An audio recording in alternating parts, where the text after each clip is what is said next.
available. I think we are done now, isn't it? Yes. Thank you, Honorable Speaker. Honorable Speaker, pursuant to the provision of Standing Order 44.2a, I rise to give the following statement on behalf of the House Business Committee, which met on Tuesday, 17 February 2026 to prioritize business for consideration during the week. Honorable Speaker, let me appreciate honorable members for settling down fast and enabling the House to embark on transaction of business of the House in earnest. Indeed, in just 1 week, the House has already concluded the second reading of 5 bills and is scheduled to vote on the second reading of the 6th bill, which we already did, Honorable Speaker, earlier this afternoon. Additionally, the House has so far passed 3 substantive motions, including a motion on the on the appointment of the Director General of the Financial Reporting Center and the petition on regulation of TikTok in Kenya. Honorable Speaker, this progress is a sign that the House is already on the right trajectory for achieving optimal performance this session. Honorable Speaker, with regards to business scheduled for the week, for next week, the House is expected to consider the following bills at various stages, some of which are listed in today's order paper. Committee of the Whole House on the Judges' Retirement Benefits Bill of 2025. 2, a second reading of the following bills, should they not be concluded today. 1, the Miscellaneous Fees and Levies Amendment Bill 2025. 2, the National Infrastructure Fund Bill 2026. And 3, the Energy Amendment Bill, Senate Bill number 42 of 2023. Additionally, Honorable Speaker, debate will be undertaken on the following motions. 1 is a 7th report on the audited accounts of the National Government Constituency Development Fund Board for the financial years 2016-2017 to 2021-2022. 2 is the 8th report on the audited accounts of the National Government Affirmative Action Fund for the financial years 2016-2017 to 2021-2022. 3 is a report on the audited accounts for the Judiciary Mortgage Scheme Fund for the financial years 2011-2012 to 2021-2022. 4 is a 9th report on the audited accounts of the National Government Constituency Development Fund for constituencies in Nakuru County for the financial years 2013-2014 to 2021-2022. And 5, consideration of the report of the delegation to the 150th Assembly of the Interparliamentary Union. The House will also prioritize consideration of the following motions for which the relevant committees are expected to submit their respective reports next week.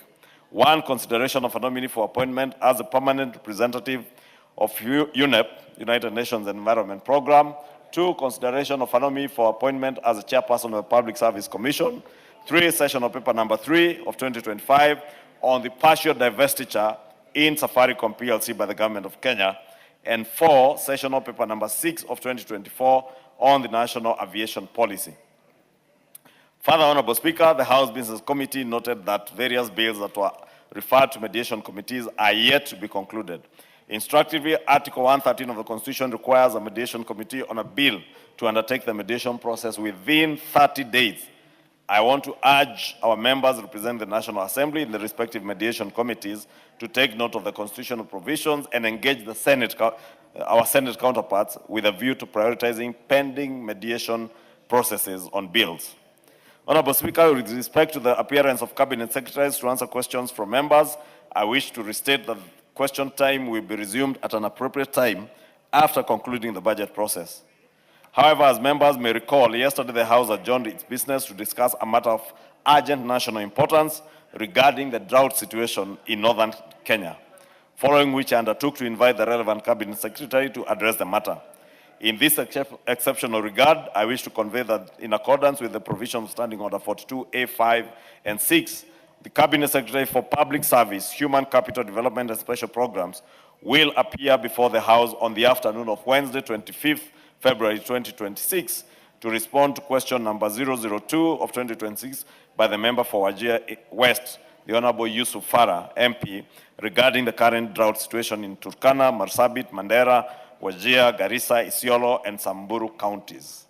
In conclusion, Honorable Speaker, the House Business Committee shall reconvene again on Tuesday, 24th February 2026 to schedule business for the rest of that week. And I wish to lay this statement on the table of the House. And thank you, Honorable Speaker. And Honorable Speaker, if you could indulge me, the reason why we go through this statement every week is to appraise members on the business that is likely to subject to the meeting of next week, Tuesday, of the House Business Committee what is likely to appear before the House next week. And I say this, Honorable Speaker, because a number of committee chairs are absent when their reports are on the floor. And we did indicate last week as we began, we will prioritize a number of committee reports, a number of private members' bills and motions, so that they do not lapse at the end of this session. So I really want to urge all our chairs, if you are not there to move or process your business, please make sure your vice chair is available. If your vice chair is not there, one of the other 13 members of your committee can do that work on your behalf, so that we do not derail any work of the House because we do not have a chair. And I think from next week, we have indulged one committee this week whose business, the Honorable Chepkonga was called in for a meeting yesterday, abruptly just before his business, and we indulged him, so his business has been rescheduled. But from next week, if we skip your business, that's it. We will not come back to it. To Honorable Speaker, I have alluded to the fact that we will be considering the National Infrastructure Fund Bill of 2026 and also the partial divestiture of, in Safaricom by the government of Kenya, the session of paper number 3 of 2025. And I did mention earlier, Honorable Speaker, I got a clip this morning when the member for Suba North, Millis is Suba South, isn't it? So, Suba South, the Honorable Karoli Omondi was saying on TV that he forced them, I don't know who are them, to introduce this bill, the National Infrastructure Bill. You know, Honorable Speaker, I am the sponsor of this bill. And the Honorable Karoli Omondi has no capacity to force me to do anything. Zero capacity. Two, he just does not understand the processes, and he's a person I was alluding to when I said we must take time when you are new in this House to learn the processes. By the time a bill is introduced here, it has gone through many other processes. This bill was considered in cabinet last year at the end of November or early December. Cabinet, the last cabinet meeting, or the second last cabinet meeting last year in December, announced, or if you read the communique they gave, they say they are going to establish a national infrastructure fund and a sovereign wealth fund. And the president raised it in his State of the Nation address. Ahead of that, yes, the president had spoken to it. Then went to cabinet, processed the bills in cabinet. They were sent to this House last year. And we processed those bills, they were ready.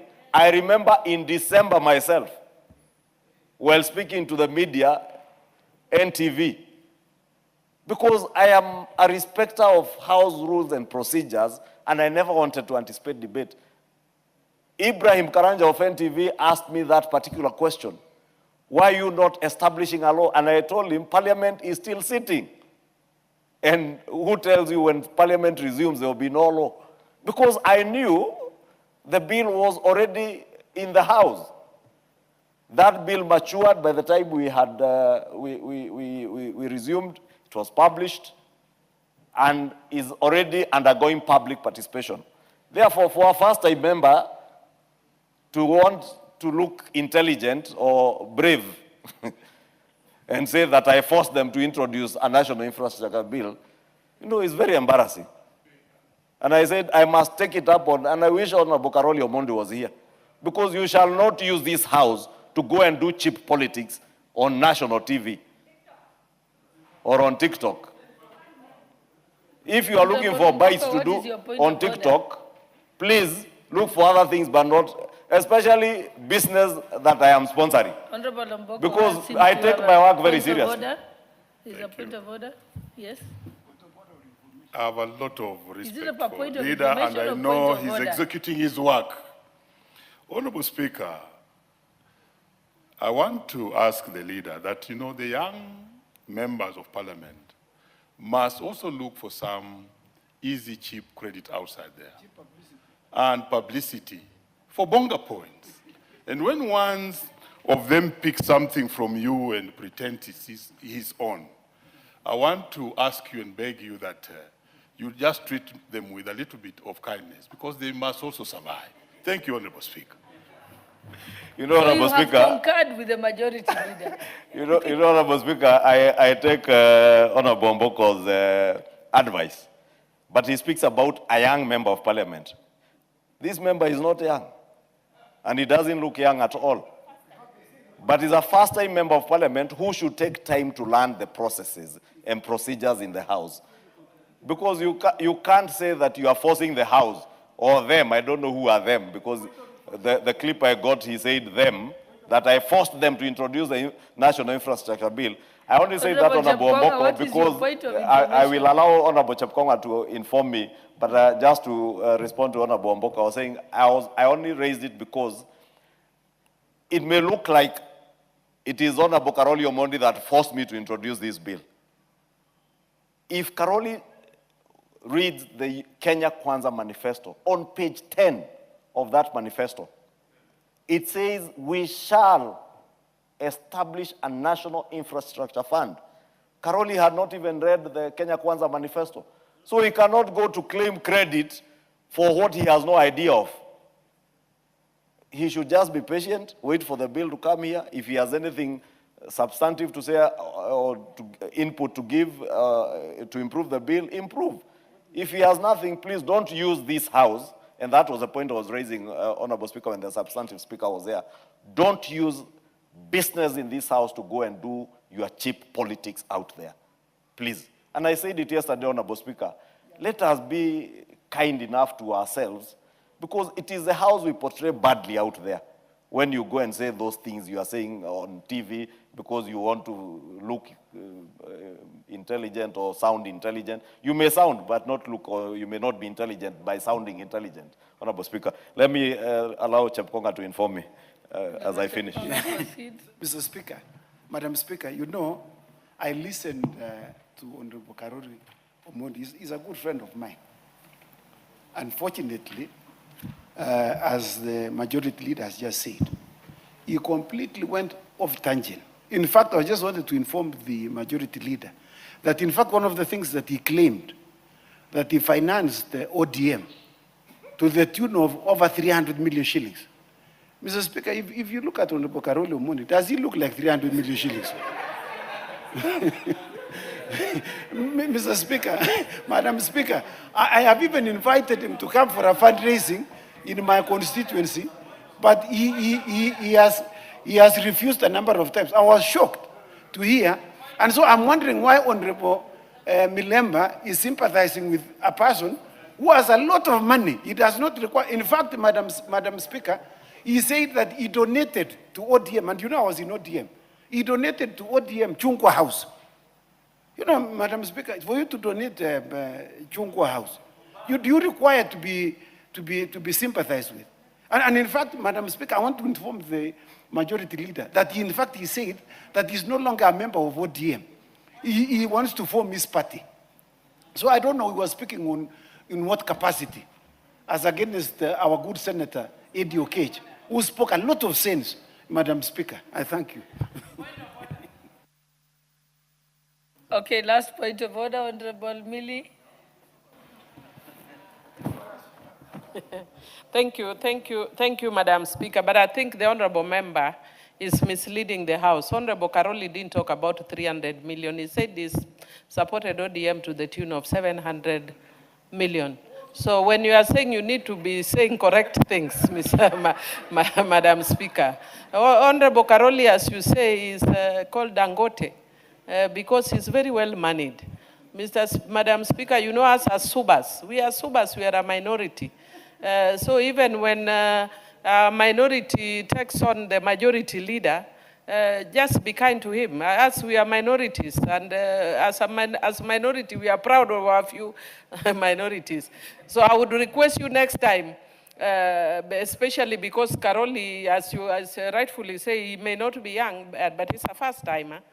So please bring a substantive motion next time so that he also gets time to respond to you. I think that is a better rule of debate, because it would be nice for him to learn from you as you debate, as you raise points of orders against him, and he responds, so that even when you raise 300, he can also tell us the source of 700. I also want to be also rich like Karoli. Yes, a majority. Honorable Speaker, you know, it is true the Honorable Karoli Omondi is a Suba, from Suba North, like Millie. Suba South, and Millie is from Suba North. And the indomitable Cabinet Secretary for National Treasury, Honorable John Buddy, is a penultimate Suba from Suba South. Honorable Speaker, you know, Millie is a minority whip. I saw in that clip also the member claiming that he is being removed from a committee. And Millie, who is his neighbor, is a whip. And I want to state here, because I am the chair of the selections committee, the minority whip has not proposed anybody's removal from any committee. So don't go seeking cheap publicity out there. But if, and the Honorable Karoli Omondi, I have engaged with him, he knows he's chairing a committee that he should not be chairing. And therefore, let me just say it here. He will leave the chairmanship of that committee, because that committee must be chaired by the majority side. And he knows it. I have engaged with him, and I advised him on what to do. Then he goes on national TV to say, oh, I am being removed, trying to portray now that probably is Honorable Millie or the minority leadership that is removing him. I want to state he will leave the seat of the chairmanship of the CIOC committee, because he was not to chair that committee. It is a majority side committee. And we are a house that respects political parties. We have a working arrangement under the broad-based government with ODM. That is why Professor Nyikal, Dr. Nyikal, is the chair of our health committee. That is why the Honorable Fatuma, who is a very diligent chair, you see how much business she had this afternoon and how efficiently she was able to give all those notices. And she will sit here throughout the afternoon sitting to see if any of her business will be arrived at. Now, a member who never sits here, only sits here for 2 minutes, then runs off to a TV station to say, oh, I am being removed from a committee. Oh, I have 700 million shillings to donate. I donated 1,000. You donate whatever you want to donate to your political party. But don't disparage the work of the House. That was my point, Honorable Speaker. And I have nothing against the Honorable Karoli Omondi. It is just my simple advice to the not so young members and the young members who are serving their first term. Take your time to learn the processes, because you cannot force anybody to introduce a bill here, even a private member's bill. Honorable Undo has been here. He has introduced very many bills. This member for 3 years has not introduced anything. Thank you, Honorable Speaker. Thank you. And before we proceed, I'd like to recognize the Nyandarua National Polytechnic from Oljoro Orok constituency in Nyandarua